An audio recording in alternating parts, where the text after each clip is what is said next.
Si la Iglesia Católica abriera el paso a la mujer al puesto más alto de su jerarquía, podría haber sido la Suma Pontífice. Por conocimiento de los pasillos vaticanos, por haber acompañado a Juan Pablo II en sus más de 100 viajes por el mundo y por haber conocido de cerca a varios papas. Periodista vocacional y corresponsal pionera, su corazón y su hogar se reparten entre Madrid y Roma. Profesional activa por encima del paso del tiempo, sigue colaborando con diversos medios. Pero hasta hoy se le escapaba una noticia: sus raíces vascas, las de Paloma Gómez Borrero.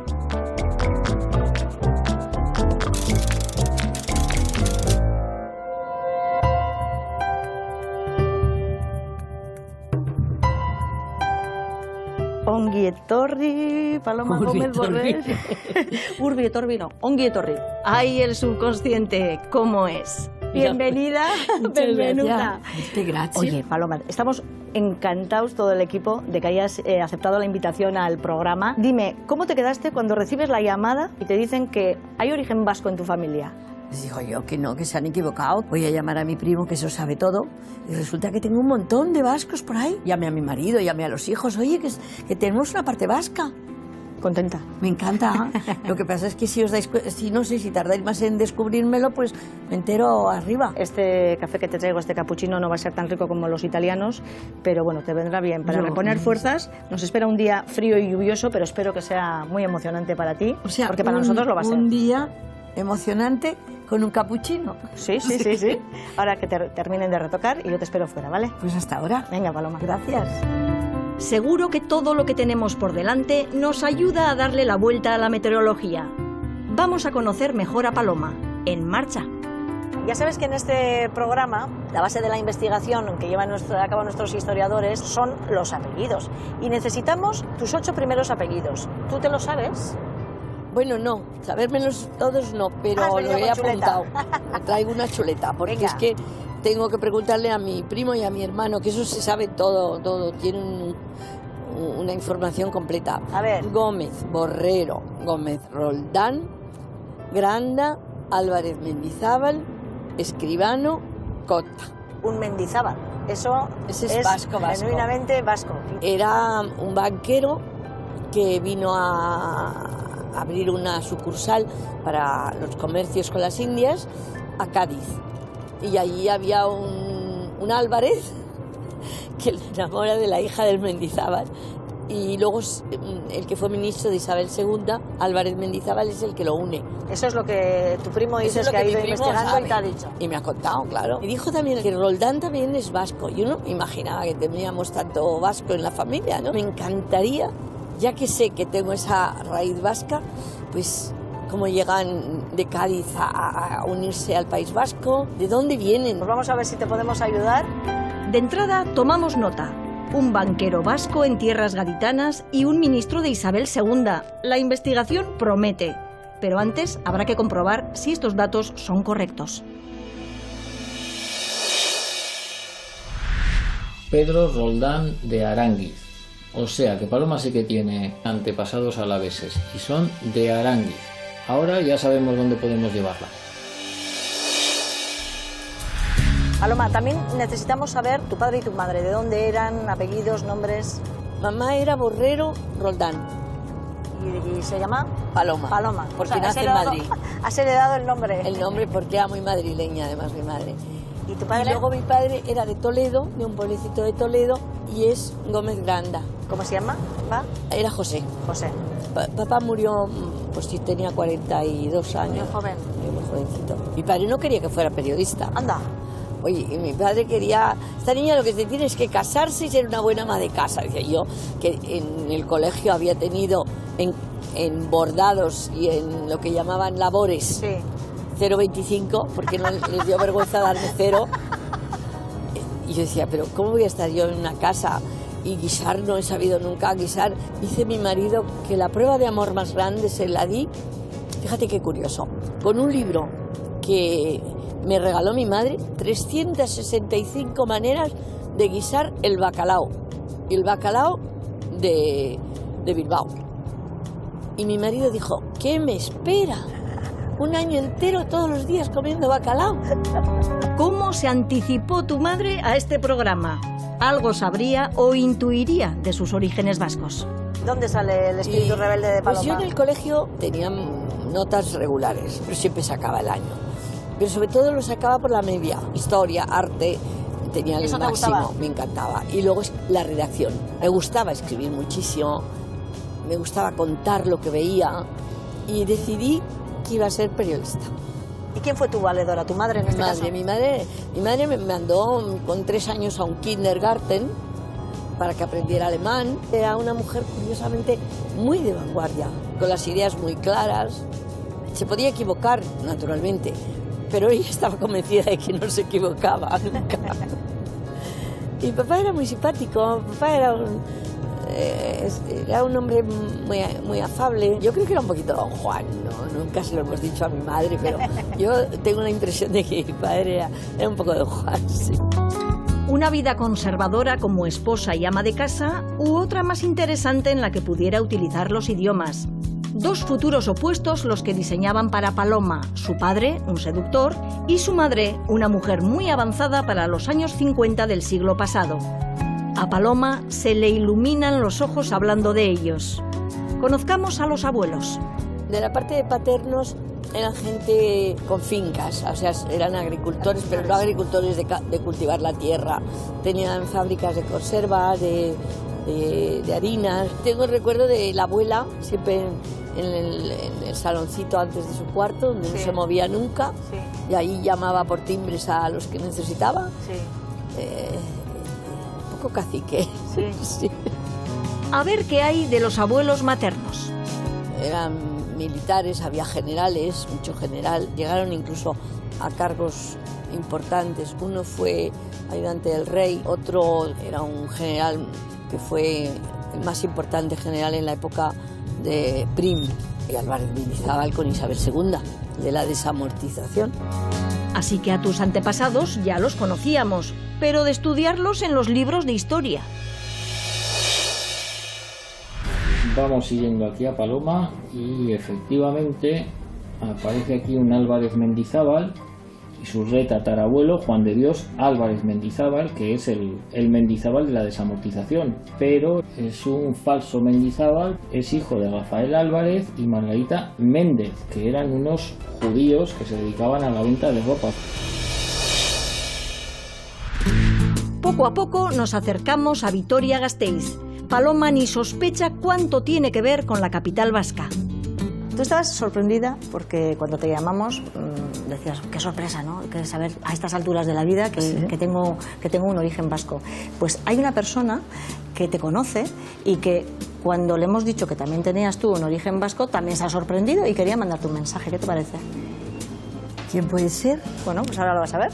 Hola, Palomita. ¡Hombre! Desde Ibiza. ¡Cristina! Te estoy ya viendo tus raíces vascas. Desde luego, ¿quién lo iba a decir? Uy, Todos mi querida tenemos algo Cristina. vasco, pero tú tienes algo de todo. Tienes desde el Vaticano primero, segundo, tercero, 23, ¿Cómo es? hasta los vascos de ahora y de antes.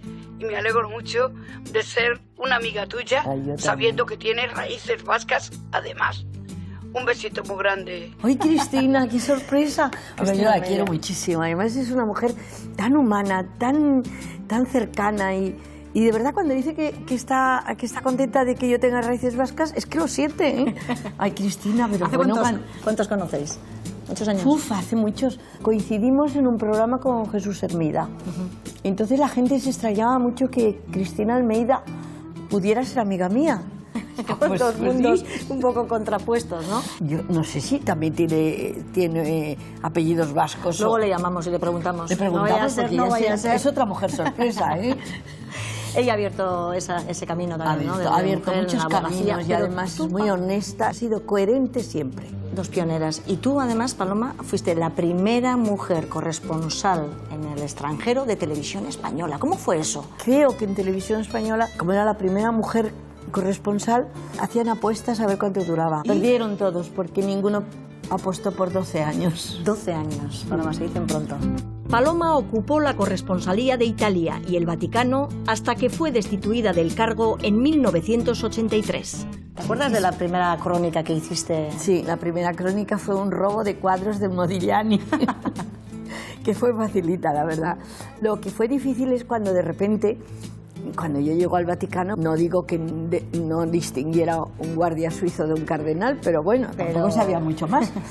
Y cuando me toca pues el final de Pablo VI, un cónclave, que hacía 15 años que no había habido, y es lo más difícil que yo creo y lo más apasionante.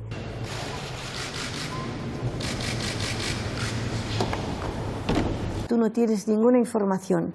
Los cardenales están dentro de la Capilla Sixtina y van a decidir quién va a ser el próximo papa.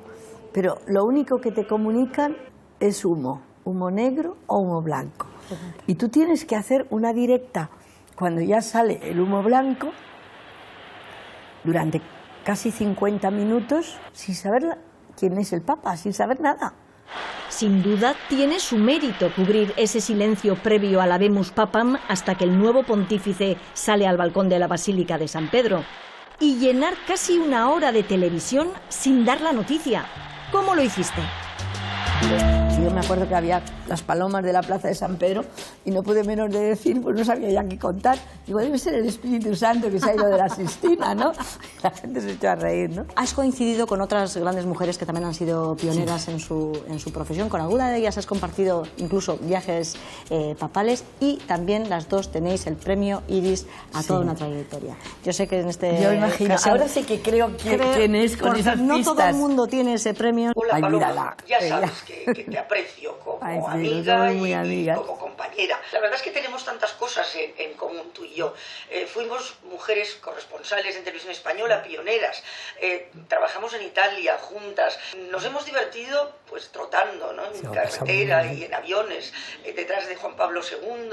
Y bueno, y aquella vez, ¿no?, que en Papúa tuvimos prácticamente que escapar de nuestros anfitriones, que empezaban a ser ya demasiado amables con nosotras. Se enamoraron de También nosotros. quiero aprovechar la ocasión para agradecerte muchísimo tu generosidad. Ha sido verdaderamente un placer y un privilegio compartir camino, ¿no?, contigo, y espero que lo seguiremos compartiendo muchas veces más. Nada más, un beso. Es extraordinaria. Ella no lo ha dicho, pero ese pelo colorado la llevé yo al mejor peluquero de Roma para que se lo hiciera bien, ¿eh? O sea, que tienes tu parte de culpa de que Rosa María vaya con ese look. Rosa María con ese look. La manera de contar historias de Rosa María y de Paloma ha marcado una época y a más de una generación de reporteros. 12 años en esa corresponsalía del Vaticano, pero antes que eso también fuiste corresponsal en Sábado Gráfico. Bueno, era enviada especial. Enviada especial. Y hice cine, mucha moda. En Italia fue la época del famoso cine italiano del neorrealismo, y ahí conocí a la Loren que empezaba, Marcello Mastroianni, Rossellini, Anna Magnani, gente que yo para mí la había visto en el cine y no me imaginé jamás que podría hablar con ellos. Incluso cuando le hice la entrevista al director Luciano Emmer y estaba rodando una película en ese momento en un hospital, Marcello Mastroianni, me dijo Luciano Emmer: yo creo que me vas a traer suerte, te quiero en mi película. Yo le miré diciendo, este tío está loco. Y me vistió de enfermera y me dio un papelito. Hablé en una película. Hablar en una película tiene mucho mérito, ¿no? Luisa, andiamo, sbrigati. Porque nos has dicho en qué secuencia aparecías en la peli, porque si no, no te habríamos encontrado ni revisándola con lupa. Mi carrera cinematográfica la empecé con Marcello Mastroianni y la acabé con Marcello Mastroianni también, las dos cosas. Qué bueno. Antes me comentabas cuando veníamos camino de Vitoria que tu madre te metió bien niña a un kindergarten. El saber idiomas te han abierto a ti Yo todas creo que las puertas lo que más del me mundo. han abierto, indudablemente. Porque yo creo que ahora las chicas hablan muchos idiomas, sobre todo el inglés lo hablan perfectamente, casi todos.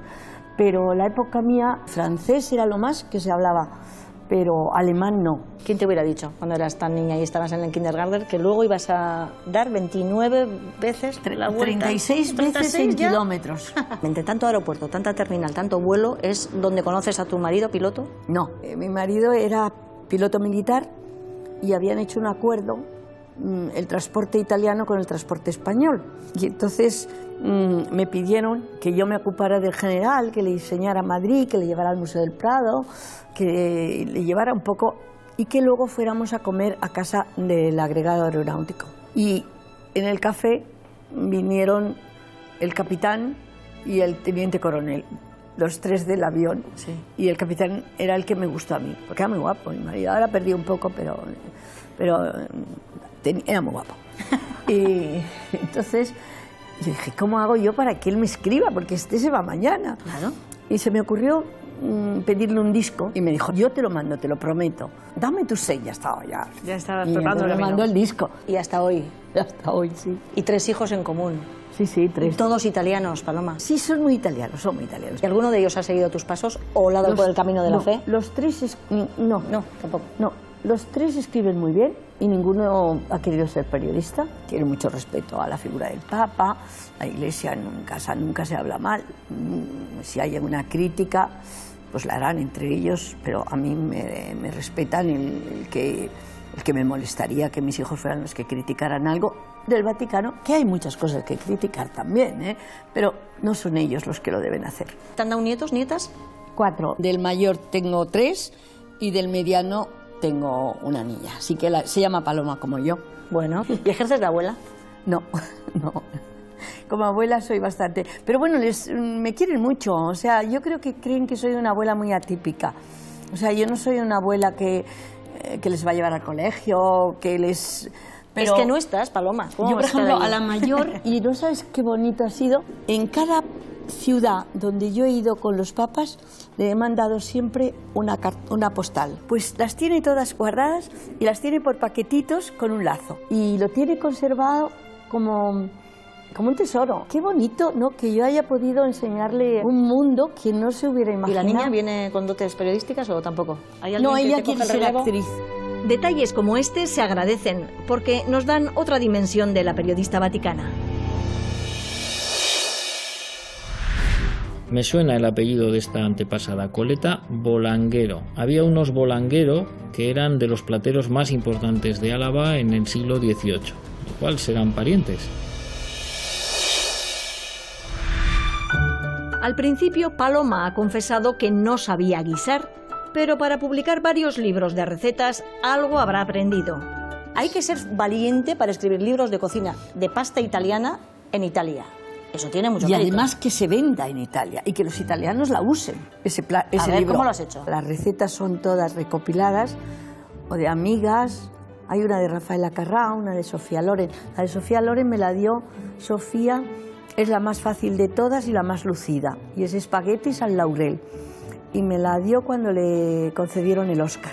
Tan fácil como para decir rapidito cómo es los ingredientes, ¿sabes? Pues es una salsa de tomate espesa y abundante que has hecho con ajo picadito, con una pizquita de canela en polvo y 5 hojas de laurel. Y cuando el espagueti ya está, ya está en su punto, al dente, pues entonces la condimentas bien con esa salsa y las hojas de laurel que te han servido para la salsa las colocas como la corona de Julio César. Y es lucidísimo. ¿Eres amiga de Rafaela Carrà?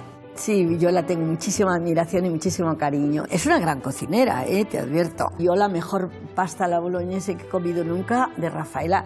Y si no te lo crees, la llamo, Bueno, llámale. ¿Sí? ¿Quieres que la llame? Sí. Bueno, a ver si está en casa, porque no siempre está en casa. A ver. Hola. Rafaela, querida, ¿cómo estás? Yo bastante mal porque estoy resfriada, pero a lo grande. Hola, Rafaela. Somos de Euskal Televista. Estamos haciéndole un programa especial a Paloma Gómez Borrero porque resulta que tiene orígenes vascos. Tú no tienes vascos, ¿verdad, en tu familia, Rafaela? Lo encuentro, te llamo y te lo digo. Eso, seguro. Yo estoy segura que va a encontrar 10 o 12 apellidos vascos. Rafaela, que no sabes lo que me han preguntado. Que dónde he comido yo la mejor pasta. Digo, en casa de Rafaela, porque nos hizo una boloñese que, bueno, no se lo salta un torero. Bueno, estás sempre muy amable tú, pero no, veramente la salsa alla bolognese la faccio benissimo. Questo... Es brava, sí, no, la haces estupendamente. Rafaela, no te quiero entretener porque estás raffreddata. Vete repasando todos tus apellidos, no vaya a ser que hay alguno vasco y te invitamos a hacer un programa en exclusiva para ti. Un abrazo, Rafaela. Chao. Chao. Qué bueno. Mientras esperamos noticias de Rafaela, seguimos adelante. Vamos a mostrar a Paloma una auténtica joya del patrimonio gasteiztarra. La Catedral Vieja de Vitoria, qué preciosidad. La verdad es que casi te quedas sin habla cuando entras y la ves, porque es algo espectacular. No me extraña que Ken Follett se volviera loco y se inspirara aquí. Paloma, casi toda una vida profesional dedicada a transmitir, a informar sobre la curia.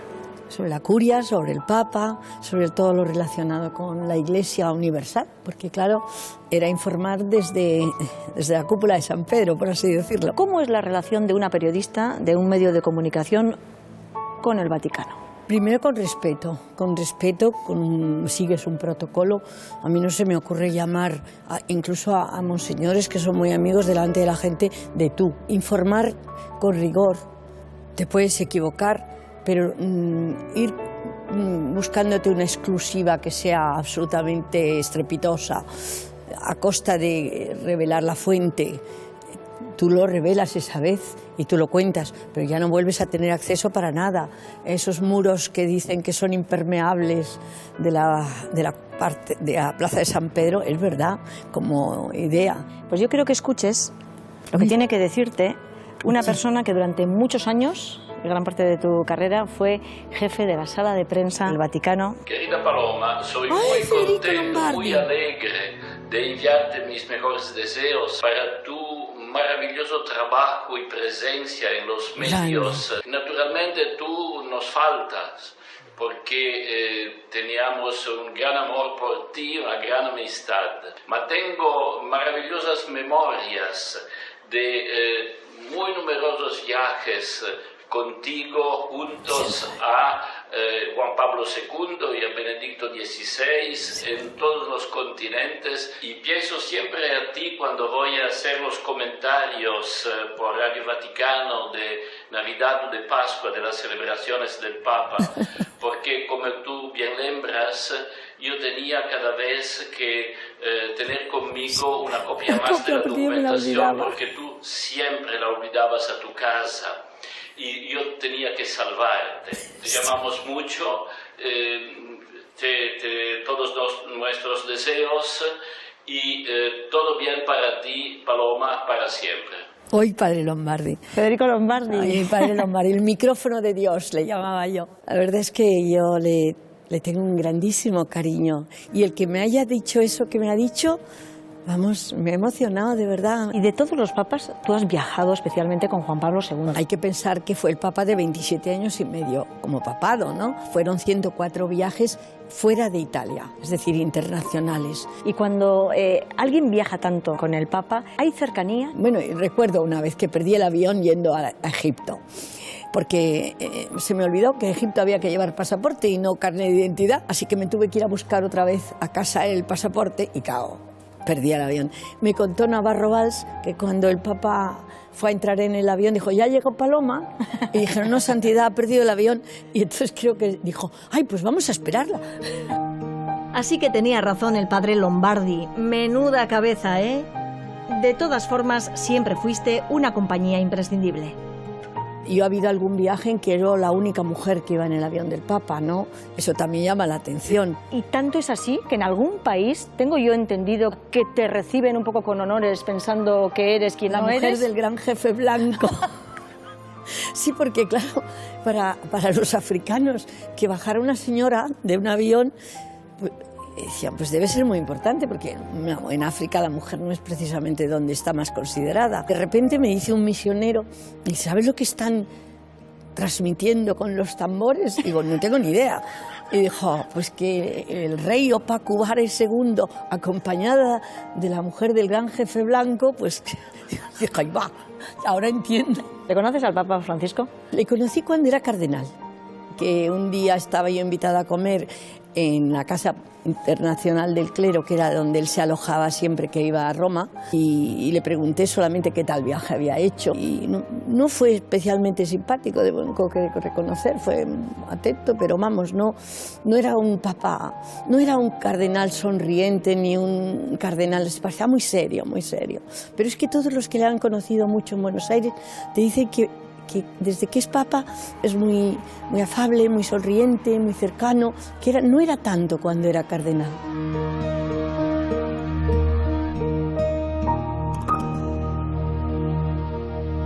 Paloma, 5 papas. Sí, 5. En tu trayectoria profesional. Si pudieras decirme una frase de cada uno de los 5 papas, Pablo VI, por ejemplo. Un papa de dudas, más que de certezas. Juan Pablo I. El papa de la sonrisa, el papa breve. Tan solo un mes. 33 días, exactamente. Juan Pablo II. Un huracán en la Iglesia de renovación, de grandes novedades, de grandes cambios. Benedicto XVI. Gran teólogo, yo diría, y gran músico. ¿Y Francisco? La revolución de la ternura. En la Iglesia no todo es música celestial. No. ¿Cómo crees que recibe la Iglesia todos los escándalos que hay en su propio seno? Por ejemplo, empezando por la pederastia. Yo te digo lo que dijo Benedicto XVI. Lo llamó crimen atroz y pidió perdón en nombre de la Iglesia. Se reunió con las víctimas, lloró con ellas, rezó con ellas, les pidió perdón. Dijo, tienen que sentarse en el banquillo de la justicia de los hombres, porque ya se van a sentar en la de justicia de Dios. La cara de Benedicto yendo a Estados Unidos, cuando le pregunta un corresponsal americano, era de un sufrimiento que verdaderamente decías, lo que está diciendo no le falta más que llorar. We are deeply ashamed and we will do all the possible that this cannot happen in future. Benedicto XVI condenó los casos de pederastia en abril de 2008 durante un vuelo a Washington para conocer el problema al que se enfrentaba la Iglesia estadounidense. Hay un refrán en Vaticano que se dice Roma veduta, fede perduta, es decir, tú ves Roma como, digamos, como Vaticano, y pierdes la fe. Y yo digo lo contrario, ves que son hombres con todas las debilidades y con todos los defectos que puede tener el hombre, con su carácter, sus ambiciones, y dura desde hace más de 2000 años, hay algo más que hombres dentro. Nos vamos de la Iglesia, damos por terminada esta etapa. Etapa vaticana. La cerramos en Santa María. Pero seguimos en tierras alavesas, ¿te parece? Y eso me parece seguimos muy bien. Con nuestros apellidos vascos, ¿te parece? Yo estoy deseando saber por fin dónde están mis vascos. De momento, aquí te espera una alavesa 100%. No es familia, pero como si lo fuera. Cuéntame, ¿cuándo nace esta gran amistad? Pues mira, en el año 1980, mi marido se acaban de morir mis suegros y dijo, oye, vamos a ir a Roma. Y yo quería conocer a Paloma porque le había visto en la entronización de Juan Pablo II. Y llamé a la embajada, le dije, mire, yo quería hablar con la señora Paloma Gómez Borrero. Hoy no se preocupe, señora, tiene el teléfono la guía. Y entonces hablé con ella y le dije que estábamos en un hotel. Y aquel mismo día yo creo que cenamos ya juntos. Sí, sí. Y lo pasé tan bien y me pareció una mujer tan extraordinaria, tan humana, tan cariñosa, que dije, yo, esta es una familia que hay que conocerla toda bien. Y hasta hoy. Uno puede tener muchos ídolos, ser fan de algo, de Paloma Gómez Borrero. Sí, porque, sí. ¿Porque te gustó la transmisión que hizo? Sí, porque me entusiasma y me sigue entusiasmando, porque transmite tan bien. Esta foto es del año en el que os conocéis. Este es en el año 80. Sí, este es en el año 80. Bueno, y fíjate, el Papa ni atentado ni nada. ¿Qué año fue cuando le pasa al Papa? El 81. En 80. ¿Cuándo nació Reyes? La pequeña. La pequeña es su ahijada. ¿Y la niña cómo se llama? Reyes Paloma. Le llama tía Pola. Tía Pola, sí. No, y luego pues yo tía pensé Pola. que además de ser madrina sería muy bonito que le diera la comunión el Papa. ¿Y lograste? Sí. Y entonces vinieron toda la familia. Aquí tengo una fotografía. Y mirad lo guapísima que es. Menudo regalo de comunión, ¿eh? Además es que estuvo el Papa tan tierno con ella, porque no da la comunión a niñas de primera comunión, pero yo le pedí que lo hiciera. A ella le hubiera encantado estar aquí en esta tertulia, pero está en Madrid. Hola, tía Pola. Me he enterado que también tienes sangre vasca, con lo cual me encanta porque tenemos algo más en común. Y nada, decirte que te mando un beso fortísimo desde aquí y que te quiero mucho. Nos vemos pronto. Qué mona es. La hijada. Mi hijada, qué rica, es que guapa, ¿eh? Bueno, Paloma, estando buscando tus raíces en tierras alavesas, estando en casa de tu amiga, te dejo con ella y con Vasquitos y Nesquitas, que estando en Vitoria... Bueno, son obligatorios. Ya nos ha dicho un pajarito que te gustan. Es que me los descubrió Maribel. Porque ya sabía que te iban a gustar. Yo empiezo a comer Goyas de estas y vamos, dejo el Museo del Prado sin un cuadro de Goya, vamos. Dejamos que Paloma y su amiga se pongan al día a solas ante esa tentadora caja. Entretanto, nuestros historiadores ya han ido avanzando en su ruta por los apellidos Mendizábal y Roldán.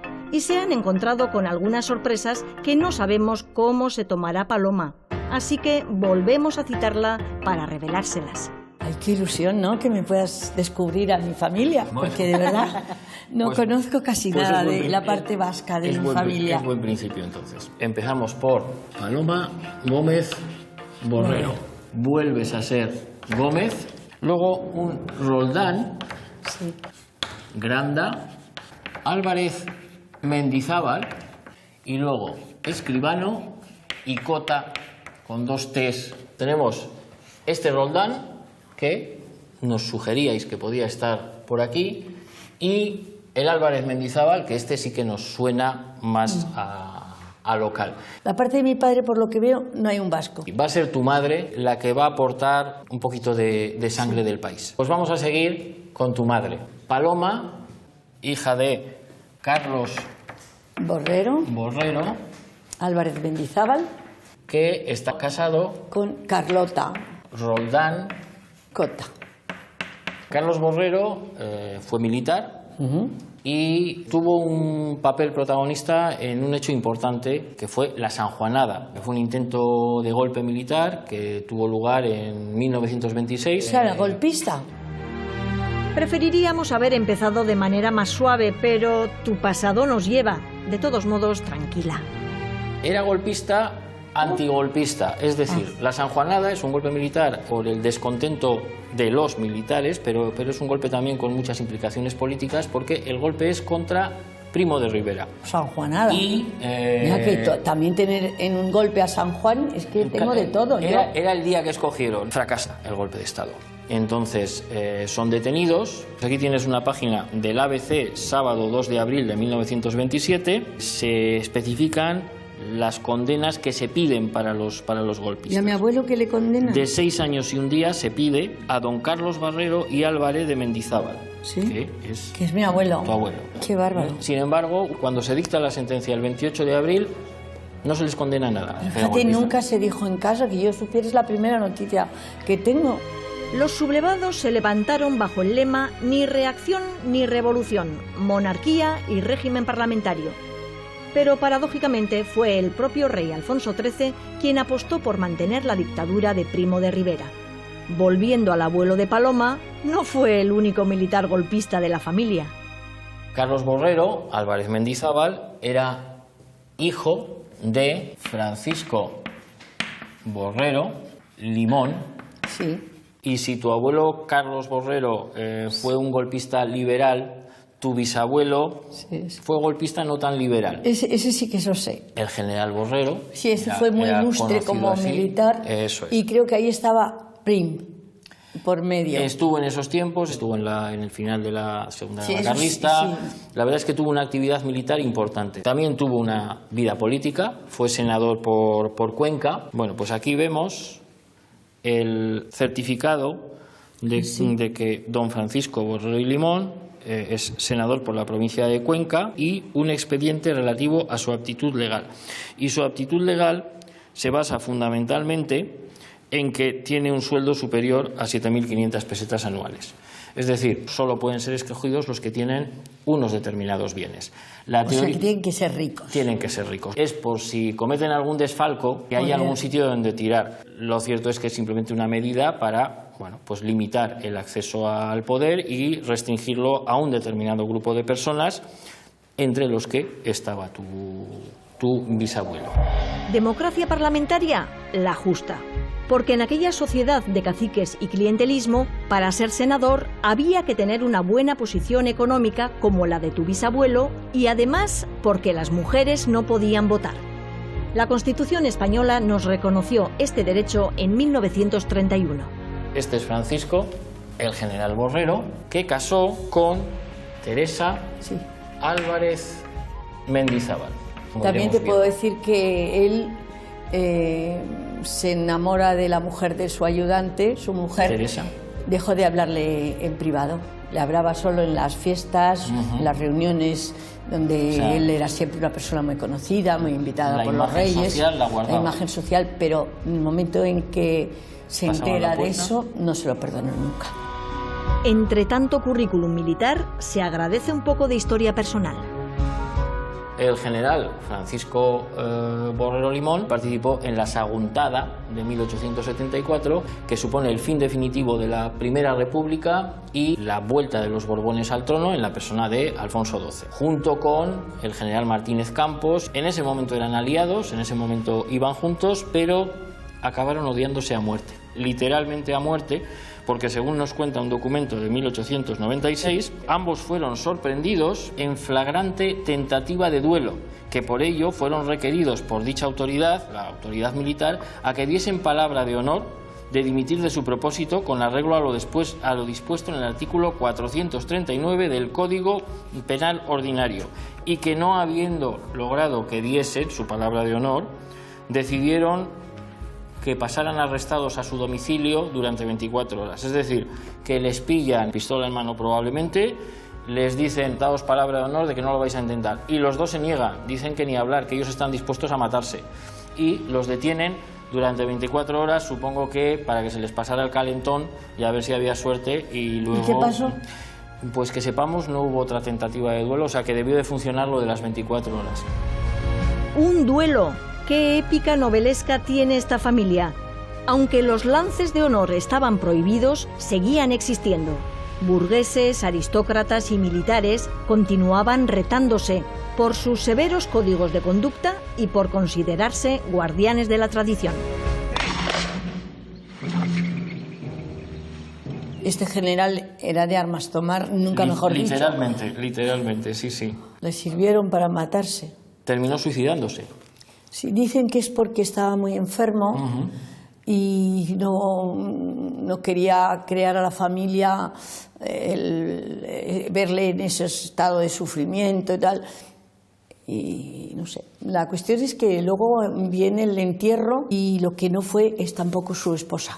Teresa Álvarez Mendizábal no acude ni al entierro, no le dirigió la palabra desde que se entera de este amorío y lo lleva hasta no ir al entierro. Pues vamos a dejar a los Borrero y ahora vamos a seguir este apellido que, como decíamos, es el que, bueno, de alguna manera parece que ya nos trae al País Vasco.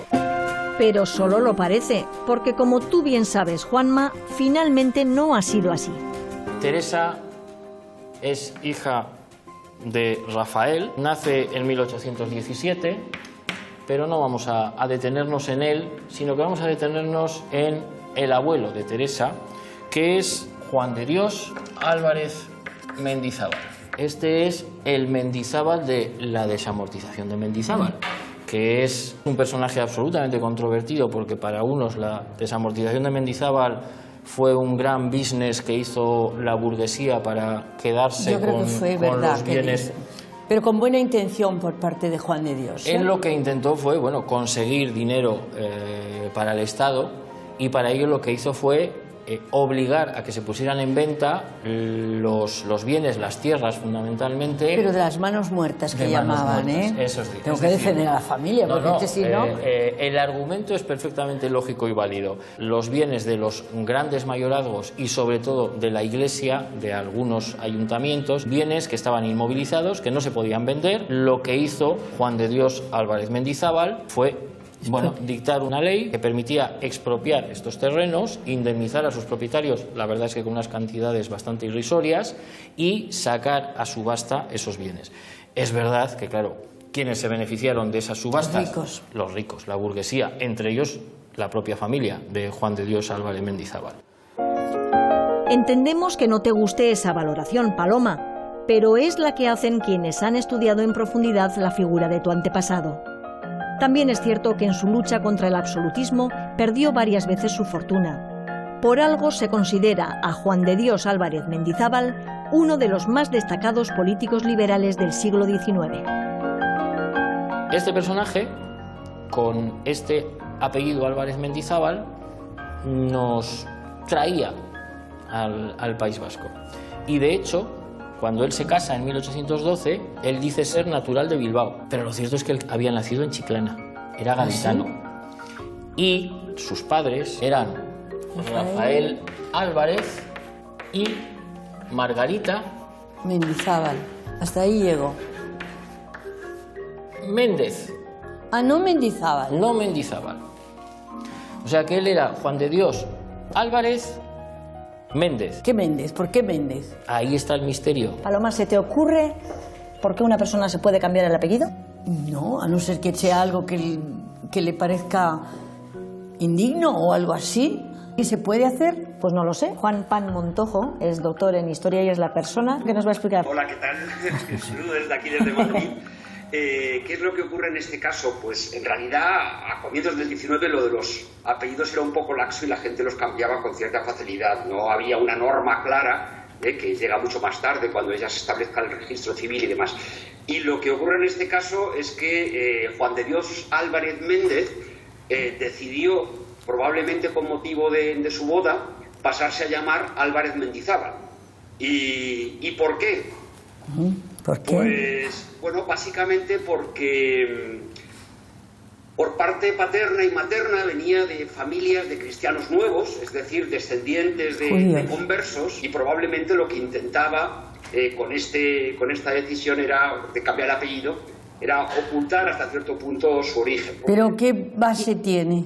Hay una investigación fantástica de un genealogista gaditano que se apellida Rabina, y este hombre ha descubierto que de los 8 bisabuelos de Juan de Dios Álvarez Mendizábal, los 4 varones tuvieron problemas con la Inquisición a principios del siglo XVIII, es decir, como 60 años antes de que naciera Juan de Dios Álvarez Mendizábal. O sea que eso se sabe en ese caso porque los 4 tuvieron problemas por esa identidad. Juan, ¿a qué se dedicaba el matrimonio de Rafael Álvarez y Margarita Méndez? Los dos pertenecían al comercio de Cádiz, parece que eran ropavejeros, es decir, que comerciaban con trapos viejos y también con telas nuevas, un poco mezclando ambas cosas, y de hecho pues el hijo también empezó dando sus primeros pasos en el comercio, aunque luego durante la Guerra de Independencia se especializó en los suministros al ejército.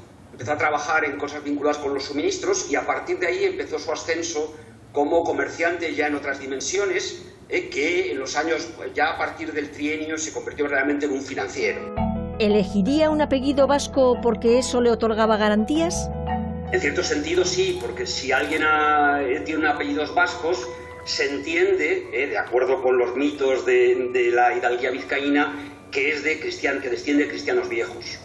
Por eso él, en su acta matrimonial, dice estrictamente no solamente se llama Juan de Dios Álvarez Mendizábal, sino que es natural de Bilbao, cosa que solamente aparece en ese acta y que probablemente se empleara frente a la familia de su mujer, que no conocen a este hombre que es de fuera, y ante los cuales él dice, bueno, pues yo soy de origen bilbaíno y me llamo así. Pues no me ha echado por tierra toda la historia de mi familia, porque eso no nos han dicho eso, todo lo contrario. Nuestra historia, según la familia, Rafael Álvarez es de Cádiz, conoce a la hija de un banquero de Bilbao que es Mendizábal, se casa con ella y une los apellidos, eso sí, pero Álvarez Mendizábal. Y lo de los judíos conversos y la Inquisición es una noticia absolutamente nueva para toda la familia. Constantemente, por otra parte, fue acusado, sobre todo por los carlistas en los años 30, que decían, claro, ha desamortizado porque él desciende de judíos, y se le retrataban las caricaturas con un rabo, y es como aparece caricaturizado una y otra vez. O sea que, vamos, al respecto no hay muchas dudas. Juan, tendremos que cambiar los libros de historia. Todos hemos estudiado la desamortización de Mendizábal, ahora es la desamortización de Méndez. No, porque hay que reconocerle que si él se quería hacer llamar Mendizábal, pues ya está. Mendizábal será. Bueno, se ha muerto mi primo, Rafael Álvarez Mendizábal, porque si no, se muere del susto que le pegó. Vas a enterarse de todo esto. Gracias, Juan. Ha sido un placer esta conversación. Bueno, ¿qué me dices, Paloma? Pues que me voy a enterar. Que no te acaba de convencer. Que no me ha convencido. Yo respeto muchísimo el que lo hayan investigado de una manera, pero yo respetaré también a la parte mía, donde se ha estudiado también otra parte. Nosotros tenemos documentos. Habrá que contrastar entonces. Hay que contrastar. No es la primera vez que libros de historia se equivocan. Por supuesto, Paloma, si tenemos que retractarnos porque las conclusiones de nuestro trabajo no han sido correctas, lo haremos encantados. Pero la investigación genealógica parece clara. Esta teoría nos desmontaba una de nuestras grandes esperanzas en tus antecesores vascos, que era este Álvarez Mendizábal, y hemos vuelto a los Roldán. Carlota es hija de Francisco Roldán, que nace en Madrid en 1845. Francisco Roldán es también militar, es ingeniero militar. Es de hecho uno de los que diseña el Fuerte San Lorenzo en Melilla y también Jaca.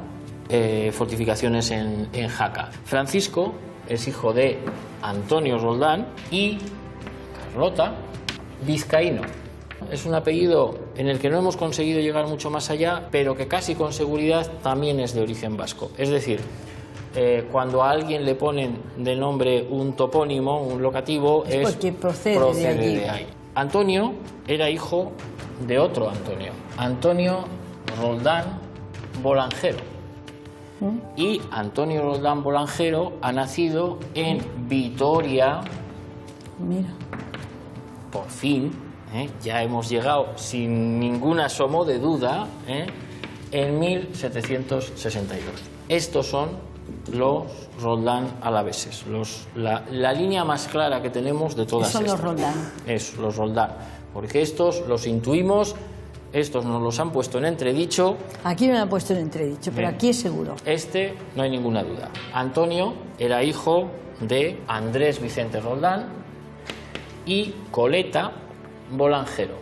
Andrés ha nacido en 1727. ¿Dónde? En Vitoria también, en la capital alavesa. ¿Coleta? Coleta es también vitoriana. A pesar de que el nombre efectivamente suena francés. Boulanger en francés es panadero. Sí. Efectivamente. Y para hablarnos de Coleta tenemos a Juan Vidal Abarca. ¿Qué tal, Paloma? Ya le tengo miedo cuando vaya a hablar, porque ya no sé qué voy a decir. No va a haber nada grave ni nada serio. Te voy a hablar de unos antepasados muy peculiares, muy interesantes. ¿Ah, sí? Que son los Bolangero. Que efectivamente Coleta Bolangero nació en Vitoria y su padre, Pedro Bolangero, era artífice platero de conocido renombre. Y su padre, Santiago Bolangero, también era platero y él había nacido en Toulouse, era francés. Ah, de ahí viene el Boulanger y la Colette, que sería Colette. Seguro. Sí. Entonces él vino, se establece en Vitoria como platero. Sí. Tiene un hijo, Pedro Platero, otro hijo, Santiago, también platero. Todo una élite, pero en cuanto a plateros, de lo mejorcito que había en aquel momento. Esta saga de orfebres llegó a tierras alavesas, concretamente a La Bastida, en el siglo XVII. Tenemos por ahí algún ejemplo de objetos, custodias. Esta custodia de Chavaleta es de Pedro. Y, por ejemplo, este copón de Azcuaga es también una pieza de Pero son de piezas Pedro como Bolangero. conocidas como las de Arce, por ejemplo. No llegan a ese, pero nivel, pero son muy importantes. Pero ese estilo. Y además realizaría muchos encargos de iglesias, ¿no? Claro, claro. ¿Y se conservan en algún sitio en Vitoria? Estas dos que hemos visto están en el Museo Diocesano de Vitoria y también en el Museo Diocesano de Bilbao. Y era rico, claro. Pues sí. Yo he encontrado en el archivo el inventario de bienes de Pedro Bolangero, el padre de Coleta. Y en él constan muelles de relojes, cristales de relojes, onzas de oro, sortijas de diamantes, porque él, además de platero, era relojero. Ay, eso le viene a mi madre, una pasión por los relojes. No me digas. Que está, bueno, de vez en cuando mi madre, así como a las 12, como tenía la casa llena de relojes que sonaban, te despertaba para decirte, mira cómo van todos en hora. ¡Qué maravilla! Pues mira. Ay, le viene de ahí ya. O sea, el espíritu bolangero. Pues mira. De verdad, no, porque mi madre era una obsesión con los relojes. Iba a museos y si veía los relojes que estaban parados, llamaba al director del museo para decirle, ¿cómo usted tiene un reloj de ese calibre, de importante, de bello, de todo, y está parado? Me llama la atención muchísimo. Te sientes orgulloso. Me alegro de haberte dado una buena noticia. Me has dado una noticia. La otra me ha dejado un poco así, pero la tuya, vamos, bueno, es que compensa. ¿Cómo me alegro? Compartimos satisfacción, una de cal y otra de arena. Además de todo esto, de los orígenes de Coleta tan peculiares, tenemos una pequeña historia. Y es que, cuando se van a casar, lógicamente se hacen las proclamas correspondientes en la parroquia. Y resulta que Andrés había vivido en Madrid. Las proclamas se hacen también en la parroquia en la que él vivió en Madrid. Y entonces Teresa Infante, residente en ella, la Villa de Madrid, suponiendo tener contraídos esponsales con la susodicha, le puso demanda. Es decir, que ella se considera, esa Teresa Infante, se considera que ha tenido contraídos esponsales con él. Antes de Coleta. Eso es. Teresa Infante en Madrid dice, oiga, este señor no se puede casar con Coleta. Porque me lo ha prometido casarse conmigo. Eso es, se iba a casar conmigo. Y entonces le denuncia ante el vicario. Por falta de palabra, casi. Eso es. Entonces, claro, ¿esto qué suponía? Un perjuicio porque te han abandonado. Entonces, claro, socialmente se va a pensar que te han abandonado porque tienes algún defecto, por decirlo así muy vulgarmente, y de alguna manera pierdes valor de cara a un posible matrimonio, quedas desvalorizada. En este caso, denuncia, pero poco después retira la denuncia. Qué raro, ¿no? Qué raro o qué bien pagada. Fuera como fuese, la cuestión es que gracias a que Andrés consiguió casarse con Coleta, Paloma ha podido emparentar con estos artesanos plateros que le han alegrado el día. Bueno, el padre de Andrés era Pedro Roldán, y de Pedro tenemos un documento curioso que es su testamento, porque hace hincapié en algo que era bastante frecuente en aquella época, pero que en el caso de Pedro es un poco exagerado, que es el fervor religioso, quiero decir, que parece manifestar. Quiero que por los 3 días consecutivos a mi fallecimiento se me hagan honras en dicha iglesia de San Pedro, diciendo en cada una de ellas una misa cantada de cuerpo presente. Es decir, que durante 3 días el cadáver va a estar allí. Claro. Cosa que evidentemente sanidad hoy en día no permitiría, evidentemente. Así bien es mi voluntad que durante todo el año primero siguiente al de mi fallecimiento se lleve y ponga ofrenda de cera y pan sobre la dicha mi sepultura. Esta es una tradición que es ofrendar comida y luz, la cera para encender, a los muertos, a los muertos, para que eso les ayudara en esa vida de ultratumba. De hecho, en el País Vasco se ha mantenido la tradición de la arguisayola, es decir, una vela que se encendía encima de las tumbas. Era una forma de iluminarle el camino al muerto. Otra función simbólica de la arguisayola es que al difunto le acompañe el calor del fuego del hogar. Continuamos con el testamento de Pedro Roldán. También es mi voluntad que se hagan celebrar después de mi fallecimiento y con la brevedad posible, es decir, que no lo retrasen mucho, 190 misas rezadas con el estipendio de 4 reales cada una de las 100 en la expresada iglesia de San Pedro, 20 en los conventos de Santo Domingo y San Antonio de esta ciudad y los 50 restantes en el convenio donde se hallase a aquella sazón de conventual mi hijo Fray Gabriel Aquí tenía un fraile. Fray Gabriel de Vitoria, que era capuchino. La verdad es que 190 misas a 4 reales cada una son 760 reales destinados al cuidado de su alma.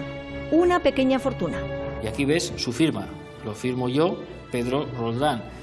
Ves que es una firma un poco temblorosa. Da la sensación de que... Estaba muy enfermo. Yo creo más bien que no escribe muy bien, que no sabe escribir muy bien. Sin embargo, tenemos otros documentos de Andrés.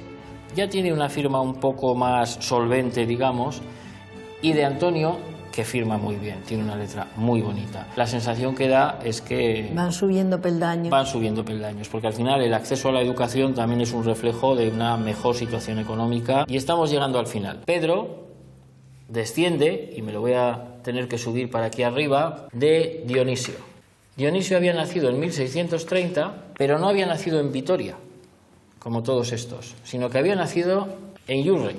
Yurre es un municipio que está a 4 kilómetros de aquí, hoy en día forma parte de Vitoria, está englobado en Vitoria, pero entonces lo que tenemos es que a lo largo del siglo XVII tu familia ha saltado de un mundo absolutamente rural, es decir, eran casi con absoluta seguridad campesinos, a este mundo urbano en el que van a hacerse comerciantes. Dionisio es hijo de Pedro Roldán, también nacido en Yurre, hacia 1585, pero este Roldán tiene trampa. ¿Y qué trampa puede ser? Son unos puntos suspensivos ahí. Qué misterioso se nos está volviendo Juanma. ¿A dónde querrá llevar a Paloma? Pues estamos en Aránguiz. Este pueblecito que tenemos aquí es Aránguiz, un pueblecito que en los años 70 fue absorbido por Vitoria-Gasteiz, que está aquí mismo. ¿Y por qué te hemos traído aquí?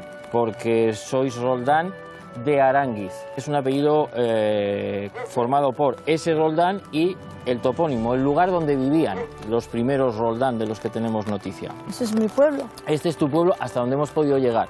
Estaban aquí, pero se van de aquí a Iurre, que es donde los hemos visto antes. En 1585 nace Pedro Roldán, que ya no es de Aránguiz, y nace ya en Iurre. Se olvidan del Aránguiz, se quedan con el Roldán. Sería más cómodo, sería más corto.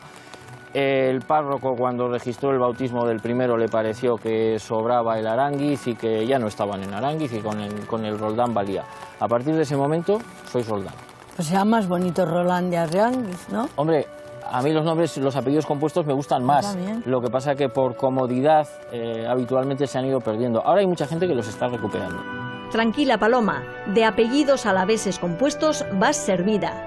López de Alegría, González de Gamarra, López de Guinea y unos cuantos más. De todas formas, puedes recuperar el Aránguiz cuando quieras. Legalmente está permitido, puedes pasar a ser Roldán de Aránguiz. ¿Sigue también. habiendo Roldán aquí? Sigue habiendo Roldanes y sigue habiendo Roldanes de Aránguiz. O sea que ya tienes un deber puesto, el venirte cuando haga mejor tiempo a conocer a los primos lejanos que tienes por aquí. Yo lo hubiera imaginado, eso tengo que decir a toda la familia. Quiero hacerte entrega, Paloma, de esta carpeta que contiene todos los documentos que hemos ido recopilando de tu historia personal y familiar como recuerdo del programa, y espero que haya sido un viaje... No lo abro porque si se moja me da un ataque, vamos. Muchas gracias, Paloma. Gracias a vosotros. De verdad, muchas gracias. Qué ricasco. Y habéis hecho felices a mucha gente. Seguro que Paloma va a recuperar ese de Aránguiz, que sitúa a su apellido Roldán en un punto exacto del territorio alavés y lo hermana con los otros apellidos compuestos tan característicos de esta llanura. Estos son los que le hemos regalado, pero a nuestro pesar le hemos quitado uno. El Mendizábal del histórico desamortizador en realidad era Méndez. Descubrir esto no le ha gustado demasiado, ni tampoco saber que su ilustre retatarabuelo descendía de judíos perseguidos por la Inquisición que se ganaban la vida como humildes comerciantes de trapos. Pero la historia es la que es. A cambio, también le hemos mostrado las piezas de sus antepasados, unos reconocidos plateros vitorianos de los que no sabía nada, como tampoco del papel que tuvo en la sanjuanada su abuelo materno, comandante, hijo de otro conocido general en una familia de militares golpistas. En las 36 vueltas al mundo que ha dado esta paloma viajera, le faltaba detenerse en la parada vasca de su pasado. Ahora ya puede seguir camino.